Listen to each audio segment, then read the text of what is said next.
더디 믿은 증인이란 이야기로 하나님의 말씀을 함께 나누도록 하겠습니다.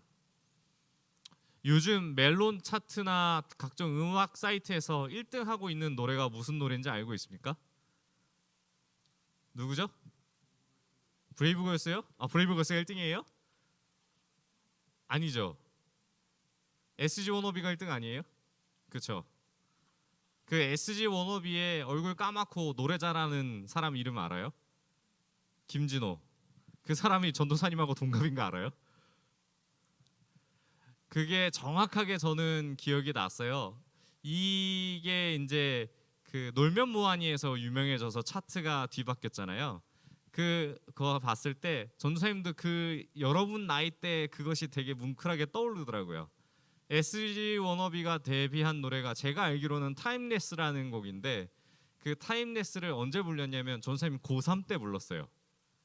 SG 워너비가 고3 때, 전도사님 고3 때 데뷔를 한 노래예요. 지금 몇 년이죠? 제가 지금 36살이니까 15년 전 노래죠.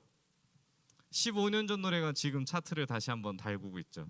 이런 모습을 보면서 우리가 과연 사람이 때가 언젠지 잘 모를 때가 굉장히 많습니다.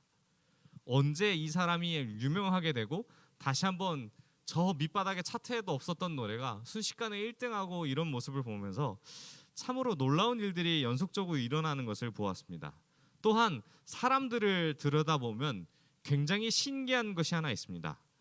저마다 닮은 것처럼 보이지만 닮지 않았다라는 것을 확신할 수 있습니다. 자, 여기 한번 볼까요? 자, 일란성 쌍둥이를 한번 보겠습니다. 우리 안에 쌍둥이가 있죠.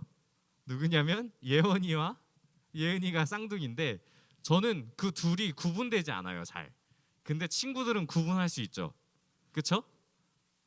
누가 예은이에요? 친구 틀렸어요. 나도 알아보는데. 예은이는 머리가 길고요, 예원이는 머리가 짧다고 이해하고 있어요. 맞죠? 그쵸? 정말 이 쌍둥이를 구분하는 것이 어렵다 하지만 실제로 같이 있다 보면은 구분할 수 있어요. 왜냐하면 성격도 다 다르고요, 그리고 닮은 것처럼 보이지만 달라요. 진짜 많은 것들이 너무 달라요. 머리부터 발끝까지 다 똑같은 것이 아니라 서로 어떠한 주제를 놨을 때에 생각하는 것과 대답하는 것이 전부 다 달라요. 먹는 것, 어떠한 입는 것, 취향까지 다 다를 게 분명하기 때문에 신기한 것은 이 다른 이유 중에 하나가 뭐냐면 하나님이 다르게 창조했다라는 것에서 그것은 우리는 하나님의 정말 우리를 향한 다양성을 나타내셨구나라는 것을 알 수 있습니다. 그래서 이것을 바라보았을 때 우리에게 또 한 가지 다름이 알게 되는 것이 있는데, 그것이 무엇이냐면 바로 안에 있는 믿음이라는 것이에요. 우리는 매주 같은 말씀에 같은 본문으로 해서 온 성도가 하나님의 말씀 똑같은 이야기를 들어요. 근데 예배를 드리고 나서의 삶은 너무나도 다 다르죠. 왜 이것이 차이가 났냐면 믿음에 관해서의 차이가 있기 때문에 그렇다라고 이야기를 할 수 있어요. 서로 같은 말씀을 듣지만 반응은 각자 다르죠. 예수님을 바라는 벌은 시각도 그렇고요, 이스라엘뿐만 아니라 제자들 또한 생전에 예수님께서 누누이 이야기하셨던 것들이 막상 봤을 때에 서로 다른 반응으로 나타나는 것이 성경에도 기록되어 있어요. 자, 그렇다면 오늘 말씀 가운데 예수님께서는 우리에게 무엇을 하시고자 하시는지를 한번 살펴볼 텐데, 먼저 예수님께서 죽으시고 부활하신 다음의 이야기가 이 엠마오로 가는 길에 있는 두 사람을 만난 예화입니다. 굉장히 특이한 이야기 중 하나고요, 어느 성경에도 기록되어 있지 않고 오직 누가복음에만 기록되어 있는 말씀입니다. 그래서 이 말씀을 한번 살펴보도록 할 텐데요, 예수님이 죽고 나서 부활하셨다는 소식을 듣지만 많은 사람들은 이 부활하셨다는 소식에 따른 반응들이 서로 달랐어요. 각자 가지고 있는 믿음이 달랐기 때문이죠. 정말 예수님이 부활할 것처럼 생각했던 사람들은 오히려 돌아가시자마자 부활은 없을 것이다 생각하고 돌아가는 사람도 있었고, 정말 예기치 못한 사람들이 가장 먼저 부활의 증인으로서 성경에 기록되는 은혜를 누린 사람도 있죠. 자, 그렇다면 이 사람에 대해서 에피소드를 살펴볼 텐데, 여기서 가는 사람들은 예수님을 믿고 따랐던 사람들임을 우리는 성경 본문을 읽어서 알 수 있어요. 근데 이 두 사람은 어디로 가냐면 예수님이 돌아가신 다음에 마음에 수심이 가득하여서 어떠한 것이 고뇌가 있지만 결국에는 내가 돌아갈 것은 내가 있던 마을이다. 그래서 엠마오로 향하게 됩니다. 이 길 가운데에 부활하신 예수님이 딱 하고 나타납니다. 근데 예수님이 동행하시고 같은 길을 걸어갈 때에 이야기를 하는데 이 두 사람은 앞에 있는 나와 동행하는 사람이 예수님인 줄 몰라보게 됩니다. 성경은 이것을 무엇이라 기록하냐면 눈이 가리워졌다라고 이야기합니다. 실제로 이런 것들이 저는 비슷하다고 볼 수 있는 영상을 하나 생각했어요. 그러니까 어떤 것이 떠올랐냐면 여러분들 혹시 차범근에 대한 다큐멘터리를 유튜브에서 한번 본 적이 있나요? 축구를 좋아하는 친구들이라면 다 한 번씩은 볼 거예요. 그 차범근에 대한 그 다큐멘터리를 보면은 차범근 선수가 어디를 가냐면 지금 나이가 굉장히 많으시잖아요. 차범근 선수가 어디를 가냐면 자신이 예전에 뛰었던 팀 프랑크푸르트라는 도시에 가게 되죠. 그 도시에 갔을 때에 여러 방송사들과 이렇게 와서 앞에서 웬 동양인이 인터뷰를 하고 있자 독일인 한 사람이 다가와서 이렇게 얘기합니다. 어디서 오셨어요? 한국에서 왔어요. 근데 프랑크푸르트 사람이 한국이라는 나라를 모를까요? 차범근이라는 선수를 알기 때문에 그 도시의 사람들은 모두 다 한국이 어디 있는지 잘 알고 있어요. 그 사람한테 한국에서 왔다 그러니까 뭐라고 대답하냐면 붐붐차의 나라에서 왔군요 라고 이야기를 하죠. 그 다음에 무엇이라 얘기하냐면 쭉쭉쭉 축구에 대해서 차범근이 했던 이야기를 서로 주고받다가 뭔가 이상한 느낌이 왔는지 나라고 차범근이 스스로 이야기를 해요. 옆에 있는 사람은 차범근이 나이가 늙고서 어떻게 변한지에 대한 모습을 모르니까 실제로 내가 이야기했던 사람이 눈앞에 나타나는 것을 몰랐던 거죠. 결국 차범근이라는 사실을 알게 되자 어떠한 일이 벌어졌냐면 온 프랑크푸르트의 사람들은 차범근한테 사인을 받으려고 서로 앞에 줄 서기 시작하죠. 바로 이것이 예수님의 모습을 알지 못하는 눈이 가려웠던 사람의 모습이 아닐까라는 생각이 듭니다. 그래서 이 예수님과 동행하던 두 사람들이 예수님이 지나가는 길에 막 뭐라고 주고받는 이야기 속에서 너네 무슨 이야기하니? 라고 물어요. 그래서 이 두 사람이 갑자기 가던 길을 멈추고 이렇게 답변하기 시작하죠. 19절과 20절 말씀 한번 읽어보려고 하는데요. PPT 잘 좀 띄워주세요. 우리 19절 말씀을 함께 읽겠습니다. 시작. 이르시되 무슨 일이냐 이르되 나사렛 예수의 일이니 그는 하나님과 모든 백성 앞에서 말과 일에 능하신 선지자이거늘 우리 대제사장들과 관리들이 사형 판결에 넘겨주어 십자가에 못 박았느니라. 아멘. 이 예수님이 예루살렘에서 당했던 일과 어떠한 일을 겪고 있었는지를 잘 알고 계셨죠. 이 두 사람은 너무나도 잘 알고 있었죠. 근데 눈앞에 있던 예수님은 보지 못했죠. 이 계속해서 21절 말씀을 한번 띄워주실래요? 이 두 사람이 진짜 슬퍼하는 이유가 21절에 기록되어 있습니다. 무엇인지냐면 우리는 이 사람이 이스라엘을 속량할 자라고 바라봤노라. 이뿐만 아니라 이 일이 일어난 지가 사흘째요라고 말하고 있습니다. 이 이야기가 바로 무엇이냐면 이스라엘 백성들을 속량할 자로 이 두 사람은 이해했다라는 것이죠. 예수님이. 여기서 속량할 자라고 이야기할 때에 성경에서의 속량은 죄로부터의 건져냄, 구원을 의미합니다. 근데 이 두 사람은 이스라엘을 속량한다라고 이야기했을 때에 죄로부터의 그런 건져냄, 구원을 이야기하는 것이 아니라 바로 로마의 압제로부터 구원해줄 그런 독립가, 독립운동가처럼 생각을 했던 거죠. 그래서 나는 이 사람을 통하여서 이스라엘이 로마로부터 독립할 수 있었을 것이라 생각했는데 그것이 무너지자 수심에 차고 결국에는 고향으로 돌아가게 된 거죠. 그 상황 가운데에 무엇이라고 또 이야기하냐면 이 일이 일어난 지 3일째가 됐다라고 정확하게 기억하고 있죠. 과연 이 사람들은 어떤 것으로 바라보고 있을까요? 또 이 사람들은 계속해서 이야기하냐면 부활하셨다는 소식도 알고 있었어요. 22절을 살펴보면 어떤 여자들이 새벽에서 예수님의 무덤에 갔는데 시체는 보지 못하고 살아나셨다함을 나타내는 천사들의 나타남을 보았다라고 성경은 기록하고 있고요. 그 앞에서 여러 가지 일들을 쭉 이야기하는데 이 두 사람은 그냥 이야기를 듣고서 흘리는 거죠. 예수님의 이야기를 분명히 들었고 예수님의 죽으심도 보았고 예수님의 부활하심을 들었지만 이 사람들에게는 부활이 현실이 되지 않고 부활이 믿음이 되지 않았어요.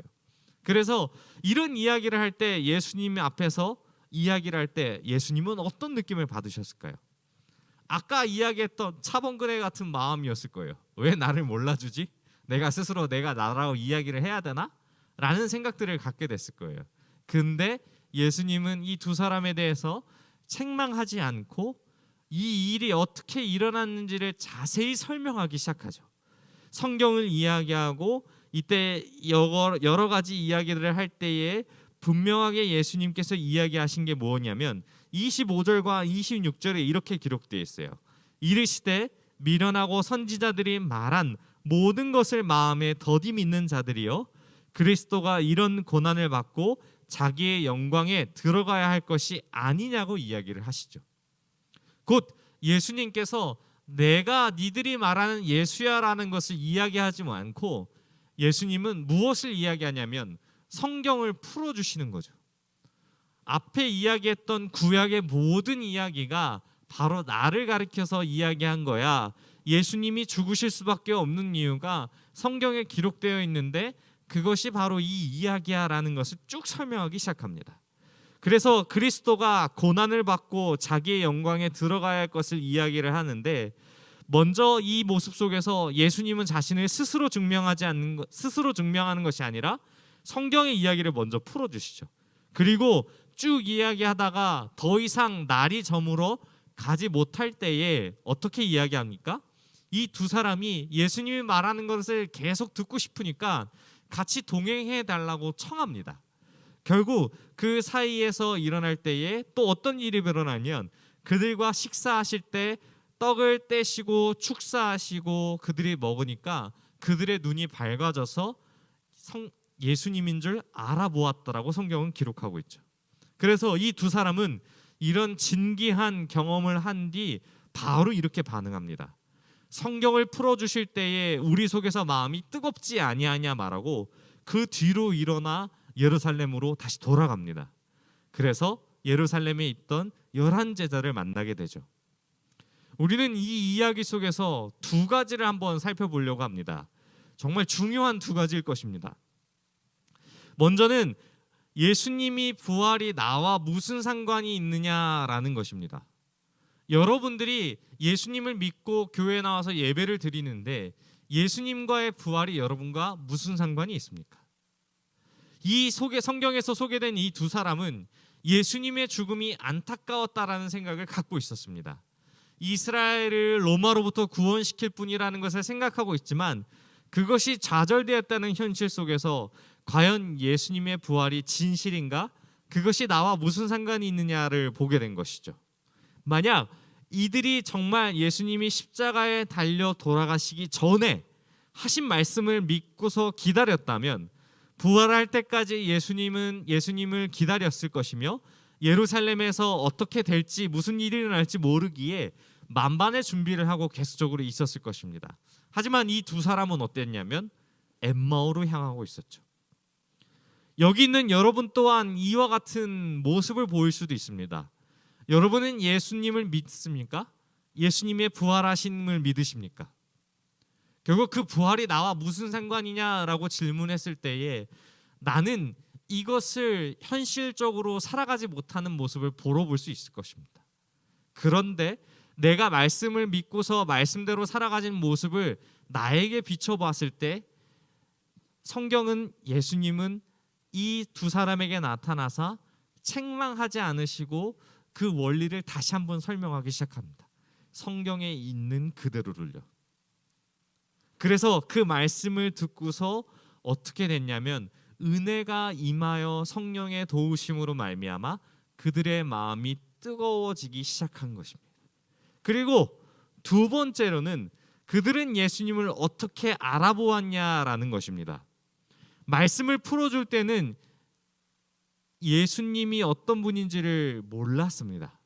하지만 그 다음에 있는 행위, 축사하시고 떡을 떼어 주시고 그것을 먹음으로 말미암아 예수님을 알아보았죠. 그리고 그 다음에서야 다시 한번 떠오르게 됩니다. 말씀을 풀어주실 때에 우리의 마음이 뜨거워지지 않았느냐라는 부분을 알아서 그 자리에서 믿음으로 반응하여 가던 길에서 돌아가서 다시 한번 예루살렘으로 향하게 되는 거죠. 이 두 가지를 통해 우리에게 주시는 말씀의 핵심은 이렇습니다. 예수님의 부활이 지금 여러분과 무슨 상관이 있습니까? 그것은 우리에게 아무런 의미가 되지 않습니다. 성경을 믿지 않는 예수님은 부활이 있을래야 있을 수가 없기 때문입니다. 하나님의 말씀 가운데 그 예언하신 말씀을 믿어서 그 근거로 삼아서 예수님이 부활을 한 것이고 모두 예견된 말씀으로 순종하심으로 나타낸 것이지, 성경에 기록된 말씀이 없었다면 그것이 부활이 나와 무슨 상관이 있느냐라고 물어볼 수 있을 것입니다. 그래서 뿐만 아니라 예수님이 그것을 풀어주심으로 말미암아 그들은 깨닫게 되었고 마음이 뜨거워지는 성령의 경험을 통해 눈앞에 계신 예수님을 알아보게 된 것이죠. 이것을 여러분들 가운데 경험했던 사람들이 있을 것입니다. 비록 그 순간이 짧고 기억이 나지 않을 수 있지만 여러분들 수련회를 가게 되면 하나님의 말씀을 듣고서 그 안에서 뜨겁게 기도할 때에 정말 눈물을 흘리며 하나님을 만났다라는 그런 신앙 고백이 일어나는 순간들이 있습니다. 과연 그것이 오늘 우리가 읽었던 이 말씀과 다를 것이 무엇일까요? 성경은 늘 이야기합니다. 살아계신 하나님을 증언하고 부활하신 예수님을 믿게 해주는 책이 이 책이라는 것을 소개하고 있습니다.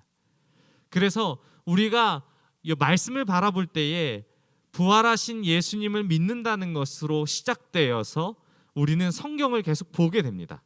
그 안에 뜻이 어떻게 기록되어 있는지, 그 안에 우리에게 해주고 싶은 말씀이 무엇인지, 결국 우리는 이것을 읽었을 때에 깨닫지 못합니다.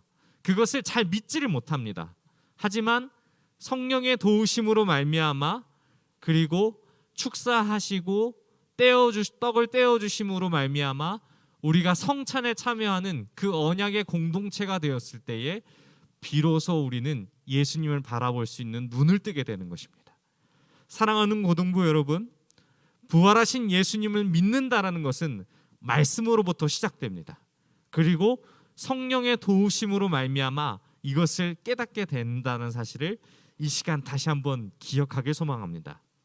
그리고 오늘 우리에게 주신 그 말씀과 그 말씀을 먹음으로 말미암아 여러분들의 믿음이 떠져 더디 믿는 여러분들이 아니라 즉시 믿음으로 반응하는 여러분들이 되길 소망합니다. 사랑하는 고등부 여러분, 예수님은 오늘도 우리에게 말씀을 전해주시기 위해서 이 자리에 오셨습니다. 그리고 우리의 무너져가는 신앙과 삶을 다시 세워주시기 위해서 늘 꾸준히 예배의 자리에 나올 것을 권하고 계십니다. 그것이 온라인이든 오프라인이든 그 어떤 상황에서라도 예수님은 우리에게 말씀해 주시길 원하십니다. 이 엠마오로 가는 두 제자에게 나타나신 것도 이러한 이유였을 것입니다. 잘못된 방향 혹은 완전하지 못한 방향으로 갈 때에 예수님은 끊임없이 우리에게 자신을 계시하시고 자신이 어떤 삶을 살아왔는지 성경에 기록된 바에 따르면 이것이 무슨 의미인지를 꾸준히 설명하고 계십니다. 그리고 우리의 무너져가는 신앙과 삶을 다시 말씀으로 세우기 위해서 또한 성령님께서 열심히 여러분들을 돕고 계십니다. 오늘 말씀 가운데 이것을 기억하셨으면 좋겠습니다. 진리를 알고 느끼고 감격하는 것에서 끝나지 않고 삶의 변화와 헌신으로 이어져서 부활의 소식을 전하는 자로서 살아가는 저와 여러분이 되시길 바랍니다. 그런 우리들을 위해 예수님은 오늘도 일하시고 우리를 위해서 십자가에서 영원히 우리를 축사하시고 기도하시고 우리를 도우시고 계셨다는 사실입니다. 우리 들은 말씀을 생각하며 함께 기도하겠습니다. 주님, 우리의 마음을 붙잡아 주시옵소서.